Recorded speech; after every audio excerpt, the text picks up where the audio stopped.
Hello guys, myself Arpit Mishra and today I am going to discuss another topic of aerodynamics, that is module 8. So the topic which I am going to discuss in today's video presentation will be basic aircraft component.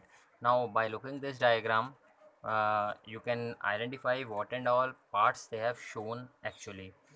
That you can see flight spoilers, ground spoilers, rudder, elevator, aileron, trailing edge flap, leading edge flap and leading edge slats. Now अगर मैं सिर्फ basic aircraft component के बारे में बात करूं और मेरे दिमाग में सबसे पहले क्या आना चाहिए कि फ्यूजलेज हो गया एक पार्ट, देन विंग्स हो गया, विंग्स के बाद टेल सेक्शन हो गया पूरा, देन कंट्रोल सरफेसेस आ गए। तो एटलीस्ट ये फोर थिंग्स मेरे माइंड में आनी चाहिए। फिर इसकी डिटेल में हम लोग देख सकते हैं कि जैसे कि कंट्रोल सरफेसेस हैं, कंट्रोल सरफेसेस में प्राइमरी और सेकेंडरी दोनों टाइप के कंट्रोल सरफेसेस आएंगे। फिर हम उसमें देखेंगे कि भाई प्राइमरी कंट्रोल सरफेसेस में क्या होता है और सेकेंडरी कंट्रोल सरफेसेस में क्या होता है। फॉर एग्जांपल के तौर पे प्राइमरी कंट्रोल सरफेसेस अगर मैं बोल रहा हूँ तो आपका एलेरोन हो गया, एलिवेटर हो गया, रडर हो गया, ये प्राइमरी कंट्रोल सरफेसेस में आ गए। Okay, then secondary control surfaces की अगर मैं बात करूँ तो फ्लैप्स हो गए, ठीक है। दैन आपके फ्लाइट स्पॉयलर्स हो गए, ग्राउंड स्पॉयलर्स हो गए। ये स्पॉयलर्स और फ्लैप्स, ये और हाई लिफ्ट डिवाइसेस जितने भी रहेंगे वो आपके सेकेंडरी कंट्रोल सरफेसेस में आ जाएंगे। Okay, now look at this diagram.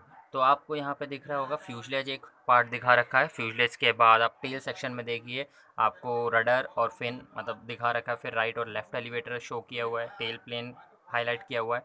Then left और राइट एलरॉन भी मेंशन किया हुआ है। Then left and right wing they have also mention. तो इस डायग्राम में आप देख सकते हैं चार मेन चीज़ें जो मेरे दिमाग में आनी चाहिए, वो हो गया फ्यूजलेज हो गया, विंग हो गया, टेल सेक्शन हो गया, देन कंट्रोल सर्फेसिस हो गया। अब वन बाय वन हम देखते हैं कि फ्यूजलेज का क्या रोल रहेगा। पहले फ्यूजलेज, फ्यूजलेज नाम से मतलब अभी देखिए एयरक्राफ्ट में फ्यूजलेज क्या है, एक हॉलो सेक्शन है। तो इस हॉलो सेक्शन में हम दो चीज़ें वे करते हैं। पहले तो हमने टेल सेक्शन को भी अटैच करके रखा है और विंग भी हम इसी में अटैच करते हैं। Apart from this function, fuselage में क्या है, आपका क्रू है, पैसेंजर्स हैं या कार्गोज हैं, ये सब भी आप फ्यूजलेज में ही स्टोर करके रखते हैं। मतलब आपका फ्यूजलेज जो है, क्योंकि एक हॉलो सेक्शन है, तो it is providing the space for the crew, passengers and cargo to be carried. Is design to be as aerodynamically efficiency as possible.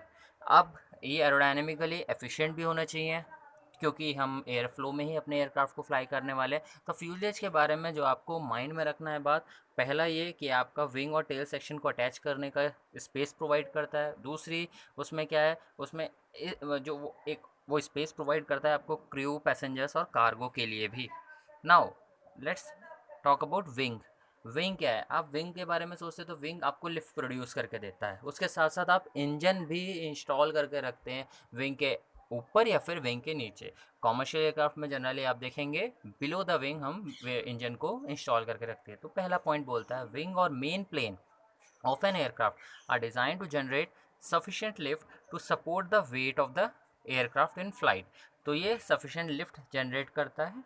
Then in most passenger aircraft, they are also designed to carry the weight of the engines and fuel and must be capable of taking local load well in excess of total aircraft weight which can exist during maneuver। तो अब देखिए मैंने बताया आपको engine में install आप करके रखें, उसके साथ साथ हमारा जो फ्यूल होता है एयरक्राफ्ट में, जो फ्यूल स्टोर करते हैं आप, या तो फ्यूलेज के बॉटम पार्ट यानी कि सेंटर टैंक वहाँ होता है, बाकी दो टैंक जो होते हैं वो आपके विंग्स में ही होते हैं।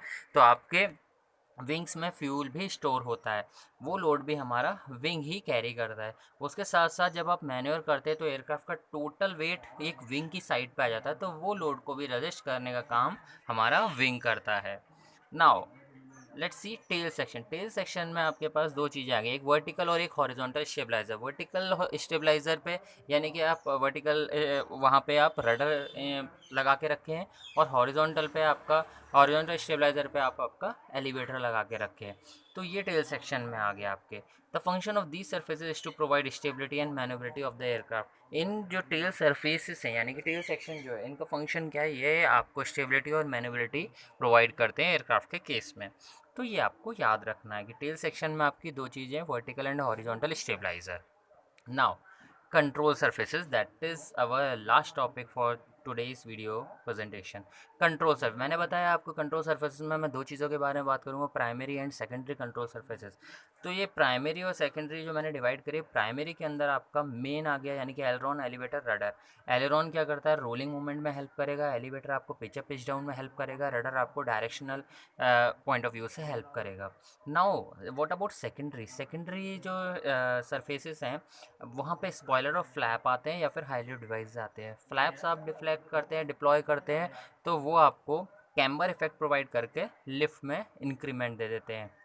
और स्पॉइलर क्या है, आपका जो स्पॉइलर है जनरली आपके एक तरह से ऐसा समझिए कि रूट के नियर हम लोग स्पॉयलर्स को इंस्टॉल करके रखते हैं, और इनका काम होता है लिफ्ट को स्पॉइल करना। ये जनरली एयर ब्रेक्स की तरह भी काम करते हैं, और ग्राउंड पे अगर बात करूँ तो ग्राउंड पे ये लोग एक तरह से स्पीड ब्रेक की तरह काम करते हैं। स्पॉयलर्स में भी दो चीज़ें होती हैं, मैंने आपको डायग्राम में दिखाया था, फ्लाइट स्पॉयलर और ग्राउंड स्पॉयलर। फ्लाइट स्पॉयलर्स जो हैं इन फ्लाइट और ऑन ग्राउंड दोनों जगह एक्टिव रहते हैं, but ground spoilers are active only on the ground. So guys, this much from my side in this video presentation. So just go through this video once, and if you facing any kind of doubt you can ask me. Thank you, thanks a lot.